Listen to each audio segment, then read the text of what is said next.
Bonjour à tous et bienvenue sur ma chaîne, je suis ravie de vous retrouver pour une nouvelle vidéo qui est un book haul. Je m'excuse par avance par le bruit de fond que vous entendez peut-être, c'est une petite locomotive, c'est mon chien qui a trop chaud, elle est sous mon bureau et elle fait beaucoup de bruit, voilà. Donc si vous entendez un halètement, ne vous inquiétez pas, c'est le chien qui a vraiment très chaud. On démarre tout de suite, je vais vous montrer d'abord mes services presse comme d'habitude, qui sont beaucoup trop nombreux. Et les achats que j'ai pu faire aussi, donc on est sur fin juillet et milieu du... non, n'importe quoi, fin juin et milieu du mois de juillet. Je vous mets aussi dans la barre d'infos le lien vers ma palle qui est mise à jour sur Livre Addict si une lecture commune vous intéresse. Désolée pour les bruits. Si une lecture commune vous intéresse, ça se passe sur Insta, vous m'envoyez un petit message et on s'organise ça bien sûr avec grand plaisir. On y va pour les services presse, on démarre tout de suite. J'ai eu le plaisir de recevoir le 3e roman secret de Brandon Sanderson, c'est Yumi et le peintre des cauchemars, donc c'est au livre de poche imaginaire.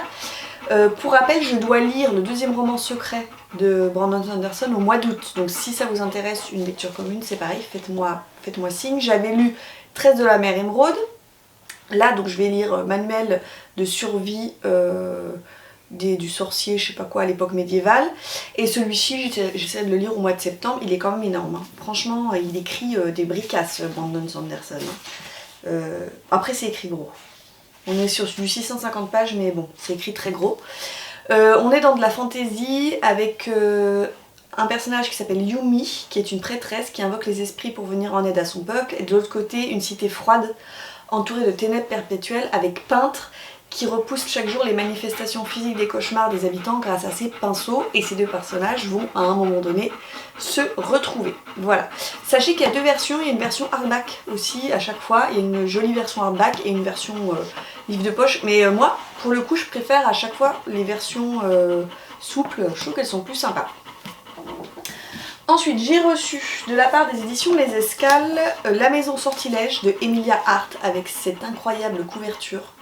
Vraiment très belle, donc c'est aux Escales, qui sort, je m'étais mis un post-it, il sort le 28 septembre, donc il sera lu en septembre, celui-ci.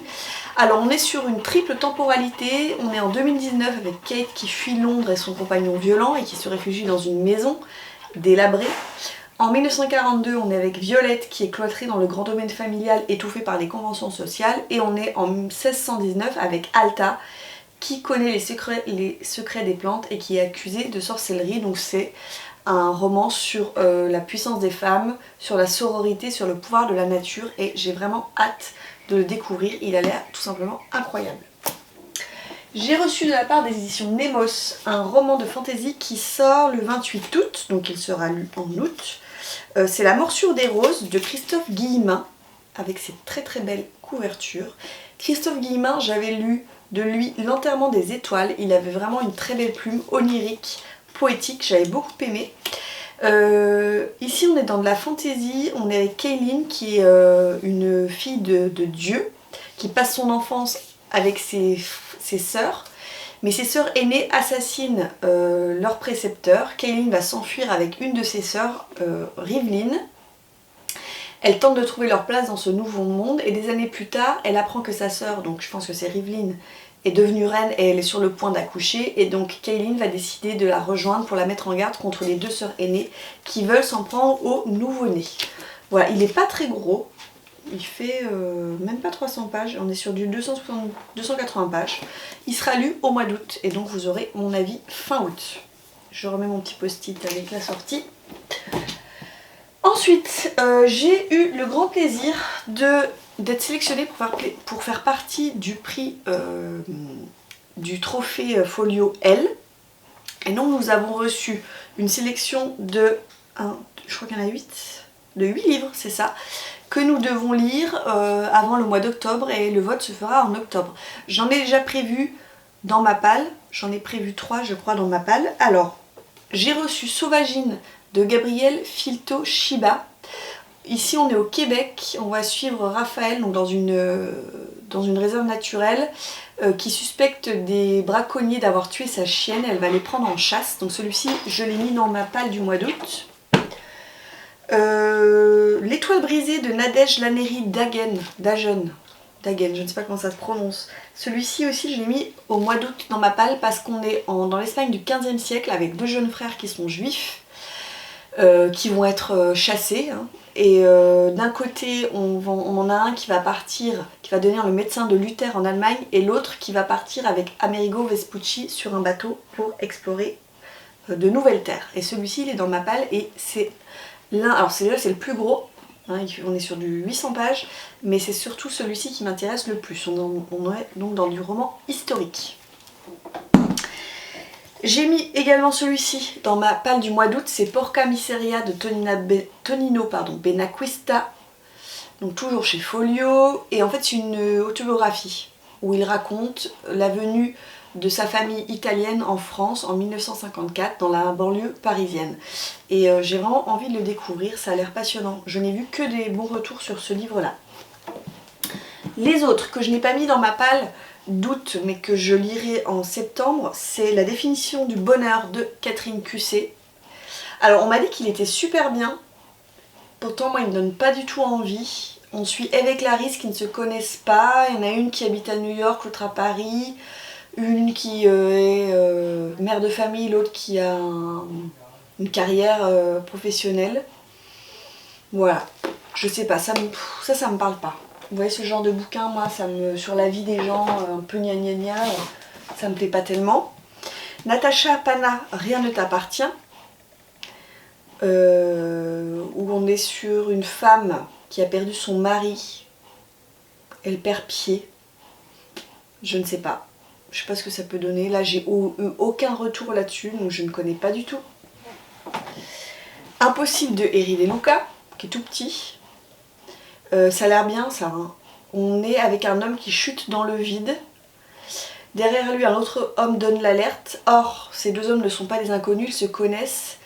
40 ans plus tôt, le premier avait livré le second à la police. Donc, tragique coïncidence, ou est-ce qu'il s'agit d'un meurtre? Ça a l'air très intéressant. J'ai aussi à lire La décision de Karine Thuil qui a l'air super, on m'a vraiment dit qu'il était top. On est en mai 2016, on suit la juge Alma Revel qui doit se prononcer sur le sort d'un jeune homme suspecté d'avoir rejoint l'État islamique en Syrie. Donc ça a l'air vraiment passionnant. Celui-ci c'est sûr il sera lu au mois de septembre. Et le dernier c'est Aussi riche que le roi de Abigail Assor. On est à Casablanca en 90. On suit Sarah qui rencontre Driss, elle n'a rien, lui il a tout, elle veut l'épouser. Voilà, donc je ne sais pas ce que ça va donner, c'est pareil, je n'ai vu aucun retour sur ce bouquin. Donc n'hésitez pas à me dire hein, en commentaire si vous les avez lus, ce que vous en avez pensé, ça m'intéresse parce que certains livres j'en ai vraiment eu aucun écho dessus. On continue avec les services presse. J'ai eu la chance de recevoir Emils d'Emmanuel Chastelière aux éditions Argile que j'ai lu et que j'ai chroniqué et que vous avez vu dans mon point lecture, mon dernier point lecture, un roman historique que j'ai beaucoup aimé. Allez voir mon dernier point lecture que je vous recommande, c'était vraiment très très bien, très beau, très bien écrit. J'ai reçu de la part des éditions Albin Michel La sentence de Louise Erdrich. Donc c'est aux éditions Albin Michel, je l'ai dit, voilà, j'ai un trou de mémoire là, désolée. Alors, il sort le 6 septembre, donc je le lirai début septembre celui-ci. On suit une femme qui va bénéficier d'une libération conditionnelle et qui va devenir... elle va être embauchée dans une petite librairie jusqu'à ce que l'esprit de Flora, une fidèle cliente récemment décédée, ne vienne hanter les rayonnages, mettant Touki face à ses propres démons. Voilà, celui-ci m'intéresse beaucoup. J'ai reçu également La machine à aimer de Lou Yann, je sais pas comment ça se prononce, c'est aux éditions Critiques. Il fait partie de ma palle du mois de juillet, c'est un tout petit roman. Donc on est dans la science-fiction avec des robots qui ont été programmés pour aimer jusqu'au jour où il y a un dysfonctionnement et les hommes décident de débrancher, de massacrer tous les robots. Et il y a une seule cyborg qui va survivre, c'est Nobod. Voilà, je sais que Dorian l'a adoré. Il est tout petit, donc celui-ci je pense qu'en une journée il sera lu et j'ai hâte de le découvrir.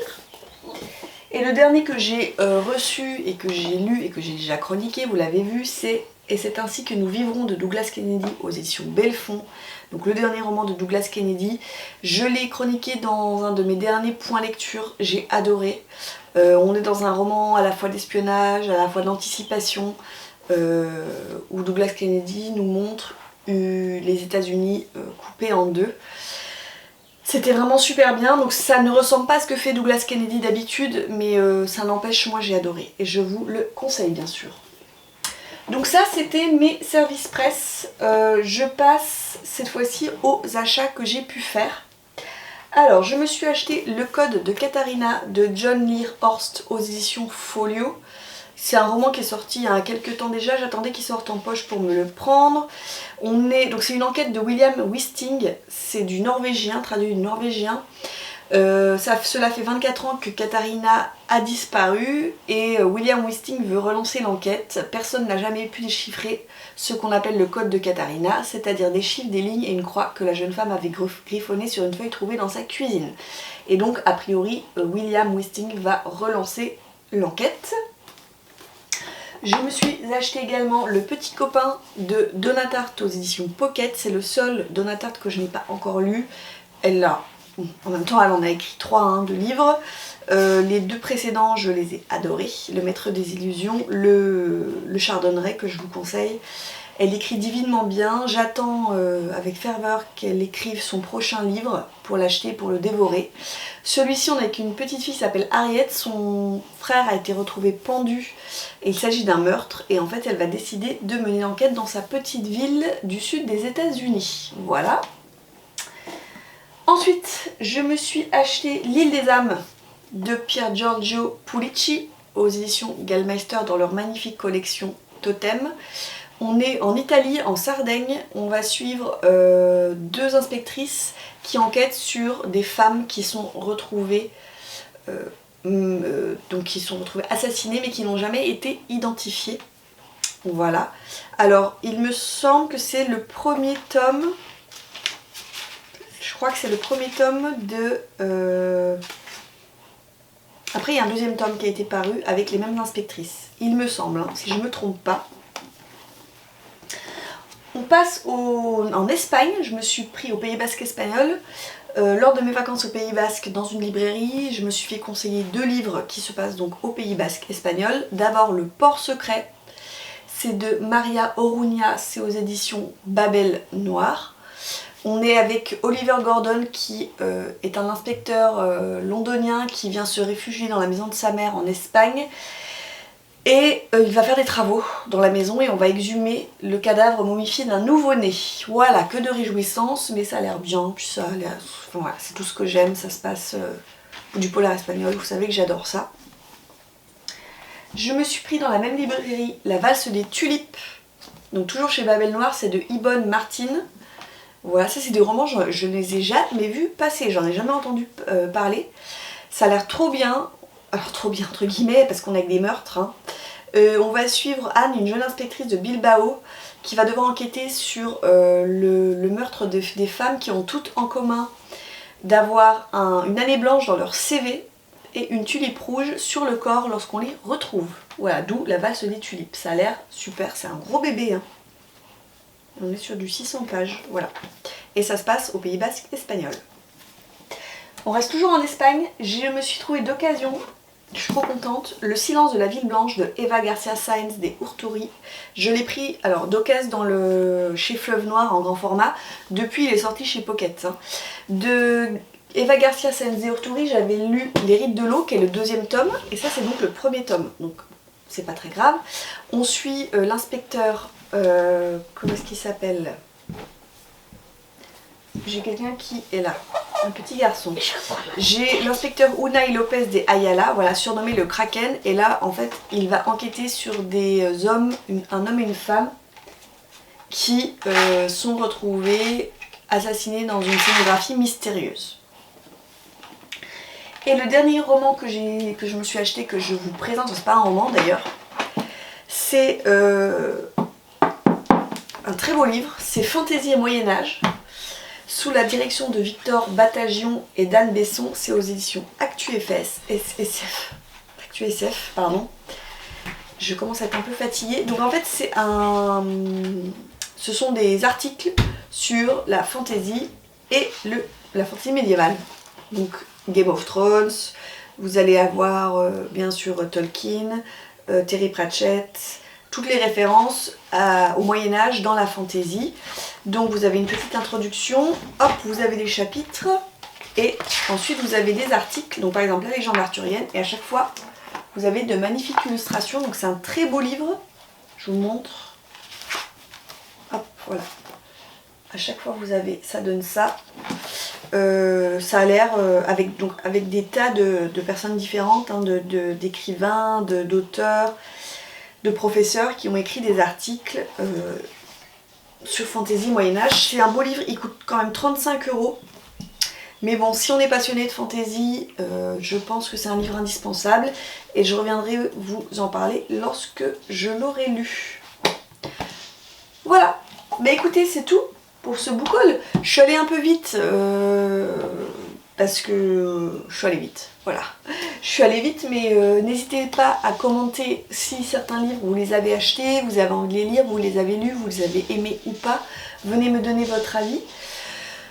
N'hésitez pas aussi à me suivre sur Instagram pour une lecture commune, je vous mets tout en lien dans la barre de description.